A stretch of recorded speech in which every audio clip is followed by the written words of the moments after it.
Don't you miss the old Assassin's Creed games? I definitely do. I won't lie, especially as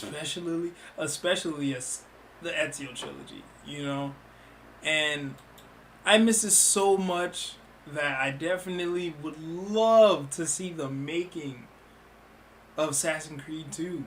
You know, 15 and the 15th anniversary. I have not um I haven't watched this yet. I gave it a like already because before, but I haven't watched this yet. And I love Assassin's Creed 2, the Ezio trilogy. I started off with Brotherhood way back when. I started off with Brotherhood when Assassin's Creed 3 came out. And then I played 3, and then I went back and played all the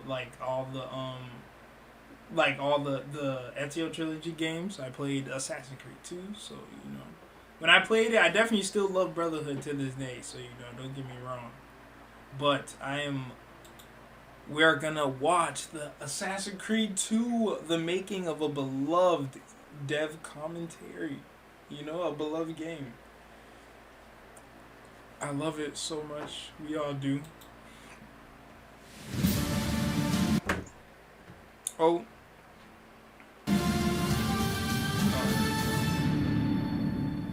This game, man, it looks so good. To this day, still. Hello everyone, I'm Jean Guédon and I'm super happy to be with you today for this special anniversary video for Assassin's Creed 2. I worked more than a decade on the franchise and... I swear, Ubisoft trailers for Assassin's Creed games? Man, oh man, I tell you now, I love them. Before becoming the creative directors of Assassin's Creed 4 Black Flag and Assassin's Creed Origins, I had the privilege to be part of the team as a game designer who developed during 2 years Assassin's Creed 2 that was so important in the development of the franchise. So hope you'll enjoy it and that you will discover some secrets and insights on how the team built together this incredible game. Some secrets. We would love to know all the secrets of this beloved game, One of the first things we did when starting to think about AC2 was actually to take a look back, a serious analysis of what its predecessor delivered. I wish I played AC1. To this day, I watched AC1. I watched all the gameplay when I still couldn't afford it. But I still need to play AC1. To this day, I still haven't played it. I need to experience what everyone really misses. Hopefully they do a remake. We're getting a Black Flag remake, so. So if we go back in 2007, AC1 just came out, and it was a huge success. We knew we made something very special. The narrative was unique, the visual beauty was stunning, players really enjoyed the parkour, and basically the team knew it could do much more. I don't mean to pause it again, but to see that this game was actually... It wasn't even supposed to be out, it's crazy, bro. To this day, it's crazy. And much better. Glad it did come out. Because for AC1 we were developing also the engine at the same time, and so now we would benefit from the stability of the technology to really deliver the full vision of what Assassin's Creed could become.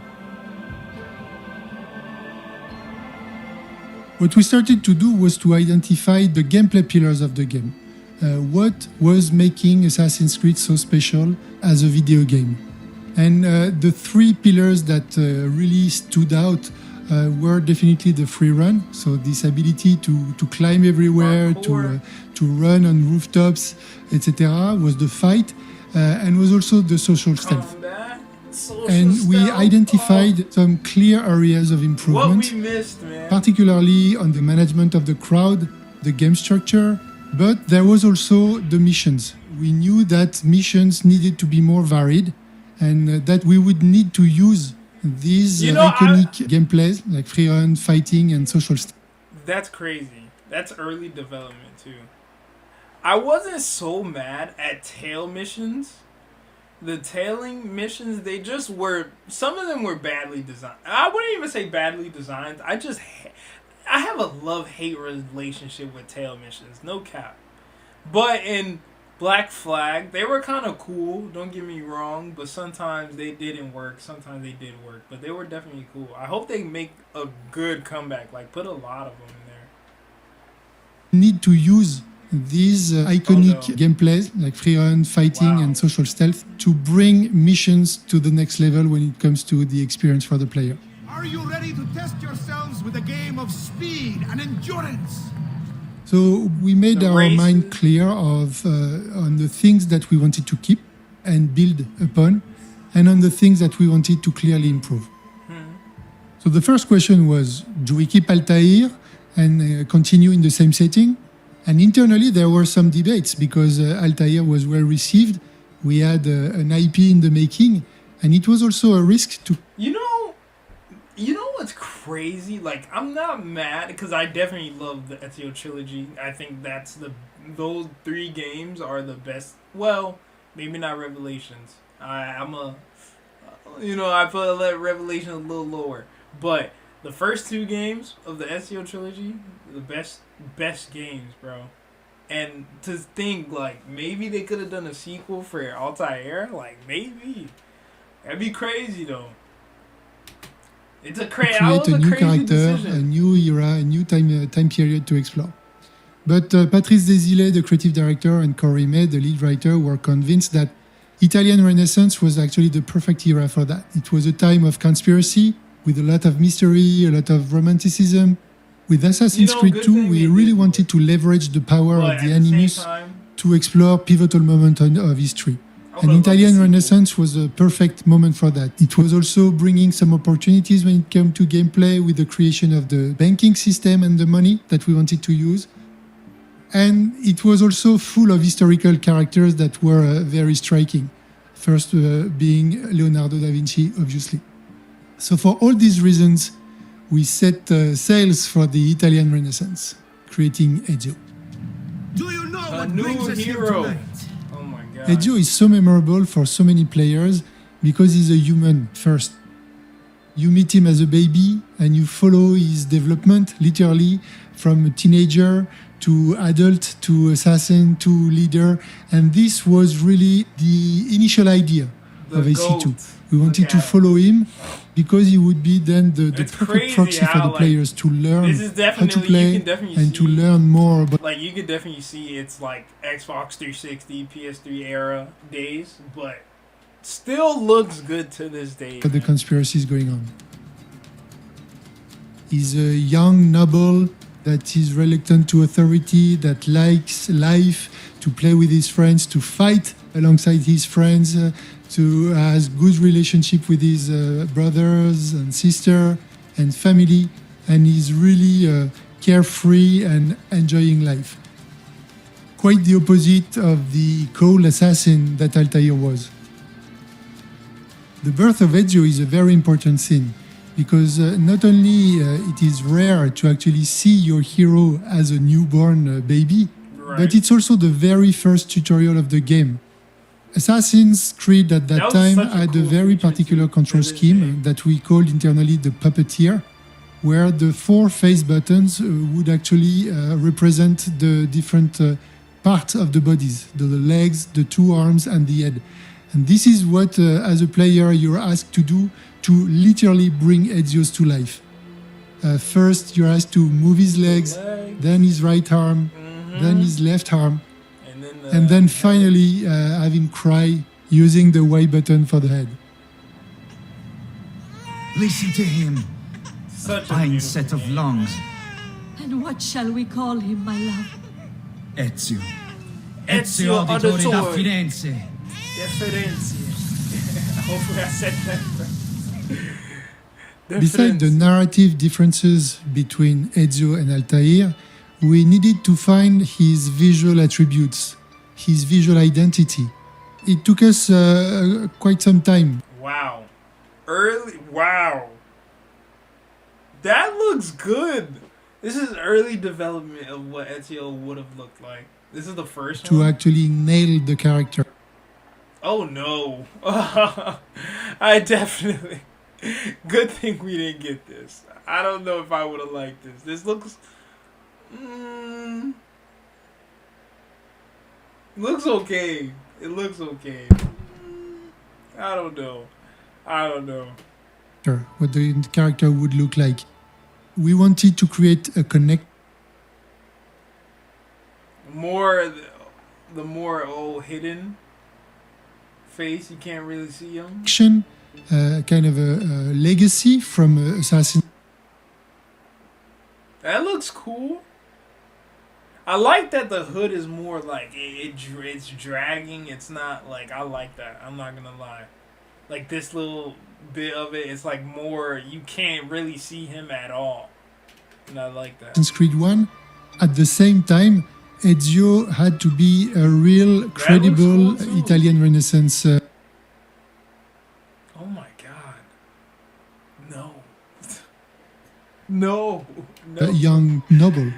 It's alright. We had to embrace the new time period and find the way to integrate our iconic elements like the blade, like the hood and the robe, but in a plausible way for this time period. And this was the very first time we had to do this exercise. It's now repeated for each Assassin's Creed, and it's always a challenge to be faithful to the brand, but at the same time paying a good tribute to the time period we were visiting. One of the big focus when creating Assassin's Creed 2 was to create a very strong story, a very strong narrative that would unfold the life of Ezio. And for that, we acknowledged and we agreed to let go a bit of the freedom we wanted to bring to the players in Assassin's Creed 1, and instead propose to the players a carefully crafted narrative, strong story, cherry-picking the best sequences of Ezio's life. Serezio! Finally learning what happened? Where is And this story is a story of revenge, taking Ezio as this young, betrayed Florentian noble to this master assassin. I thought I was beyond this. This quest offered us a huge variety and a huge diversity of situations that would allow us to leverage and make shine the gameplay pillars that we identified early on in the conception. The navigation, the social stealth, and the fight were at the core of this progression and were carefully introduced by the narrative. That combat was A good example of that is the meeting with the courtesans in Florence, teaching Ezio how to hide in the crowd. At the same time, you meet Leonardo, that will become your head, providing you with all your tools and gadgets, making you kind of a James Bond of the Italian Renaissance. Incredible. Yes, it is. Assassin's Creed 2 is really about learning. I miss having that. It's not like it's really gone away, but it felt like it felt like Leonardo da Vinci was really, you had that relationship, man. And I really miss that. I won't lie. Things about being taught how to do things, and it's true for the players through Ezio, but you do that with Ezio so that Desmond can learn that in the present day. And so as you can see, everything is well nested, and it makes sense not only from a gameplay standpoint, but also from a narrative at each layers of the Assassin's Creed universe, including the present day. This synchronization between gameplay introduction and narrative is very important to not fall into a ludonarrative dissonance. A game is always better when you have the narrative and the gameplay that are totally in sync. When you ask the players to do something that is absolutely relevant for the character on the screen. And this is what all the prologue of Assassin's Creed 2 is doing. You're exposing Ezio's family, the things that he will lose, that he's caring about, while actually introducing the very basic systems of the game. And it also keeps the capacity to bring some very striking and memorable moments like the betrayal of his family, like the hanging of his father and brothers, that really kickstarts his assassin's journey. Father! I'll kill you for what you've done! To illustrate that, I really like the scene when Ezio actually enter the hidden room of his father and find the robes and the equipment and the gears of the assassins. It's new to him. He's discovering that his father had a secret life, and it's a very highly symbolic scene. Just taking his father's robe, he's literally becoming an adult, entering a new life.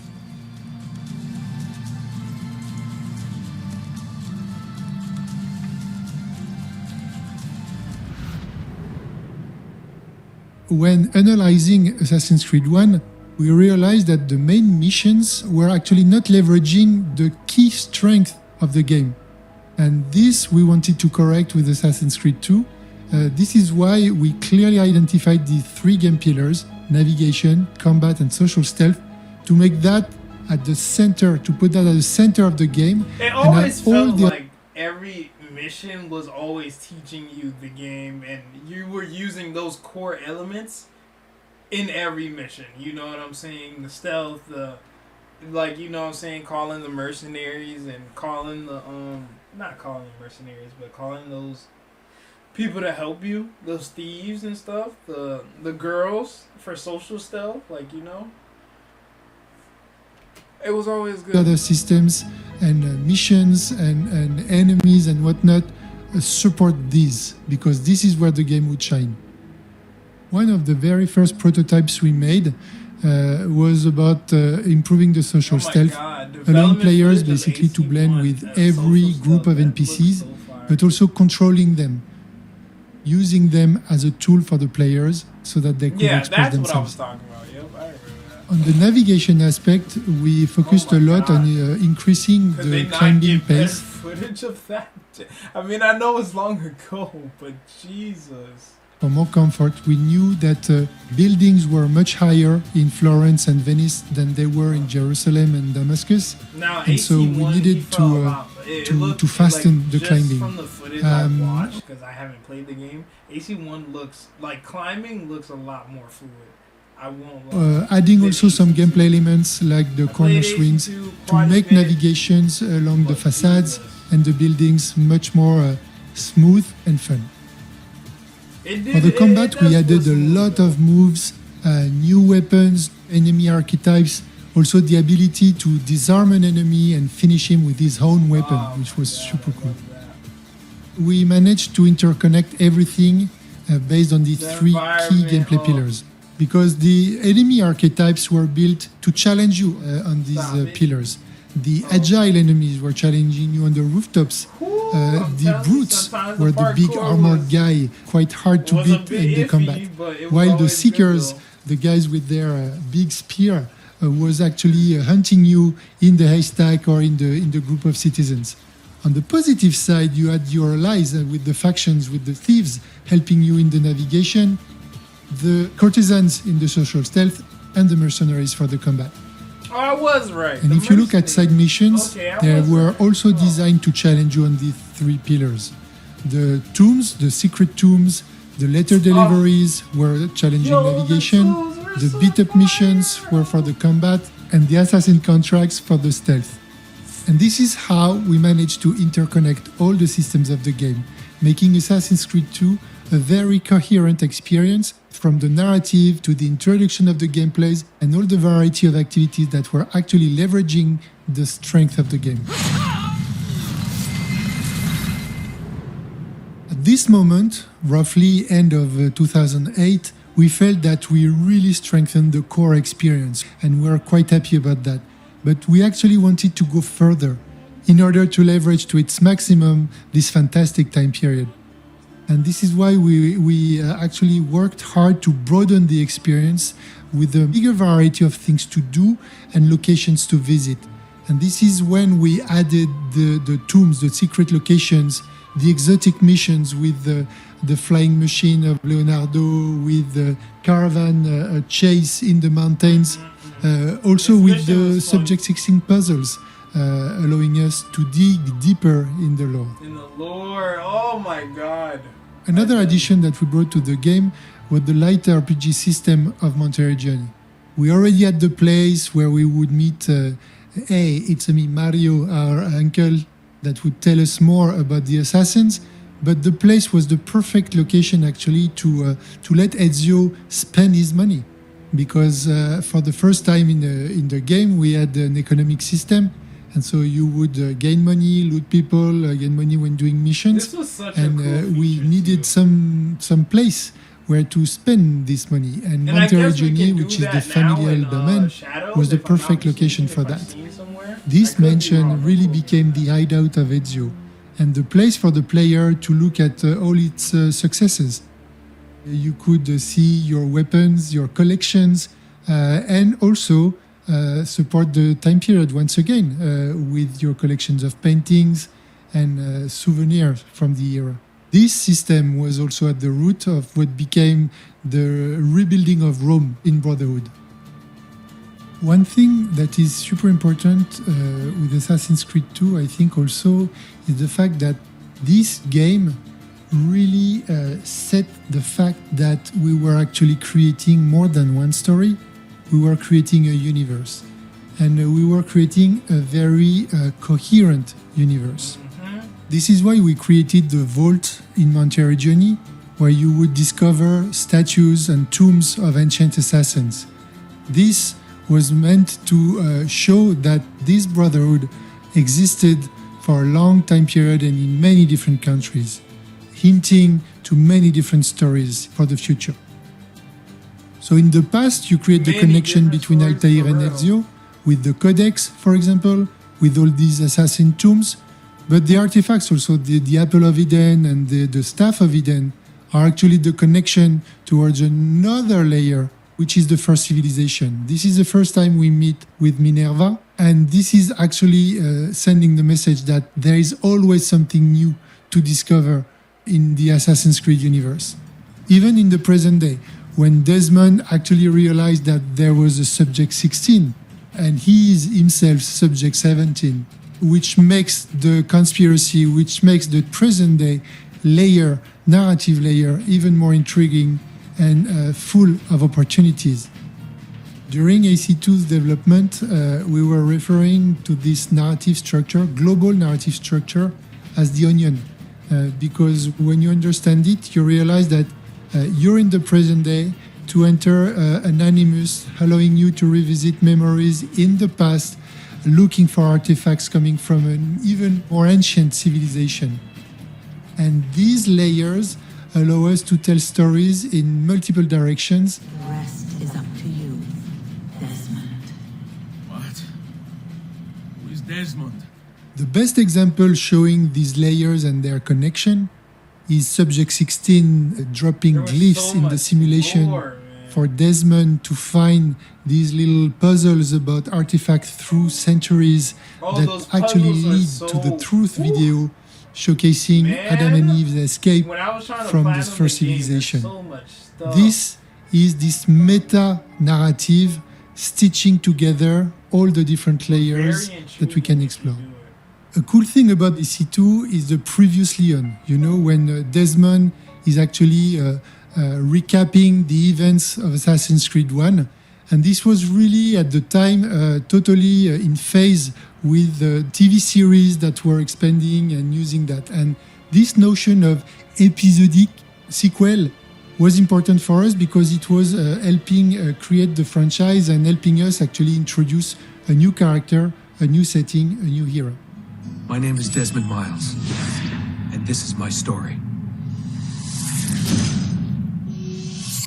So to summarize, in retrospect and 15 years after the Wow. release of the game, I think that all this made it the success it was and still is today as one of the key foundation of this franchise we love. They literally This use the same well soundtrack intertwined mix the between intro song a very strong narrative, for everything now. a very Like, the relatable Ezio character trilogy that goes established through so much. adventures, sorrow and victory, mixed with deep and varied gameplay, situations, locations. The writing also brought a lot to the experience, the music, and all the elements were there together to do this masterpiece. And I Right. think that on behalf of the whole development team of Assassin's Creed 2, I can say that we're super, super proud of what we made back in the days. Like Ezio was miss- saying, insieme per la vittoria. Miss what you guys made back in the day, man. I want it back. Happy 15th anniversary. How? What we don't have anymore. It's crazy. Right? No? It's not crazy. It's crazy what we used to have. It's crazy to see what we used to have. I miss that game. That I played that trilogy almost all the time. Hopefully it gets like, I don't know, a remaster, a remake, something, you know? Give it like modern day. It doesn't look bad. It doesn't really need it, but it's like, you know, make me play the game again. Give me something. You know what I'm saying? Ezio, best character in my opinion. But the making of that, hopefully they do like Brotherhood or something like that. You know, Brotherhood was. I hope they do the actual like all of it, because I felt like during those 3 games they made so many changes and added so many stuff, especially with Revelations. I felt like that like a lot of things changed. So hopefully they show us a little more. I will be posting a lot more though. You know, back on the grind. Hopefully we get a video out tomorrow, you know what I'm saying? More Assassin's Creed stuff, and I'm making a game, so hopefully that I'll show you guys that too, you know, show a little dev vlog maybe here and there, but peace out.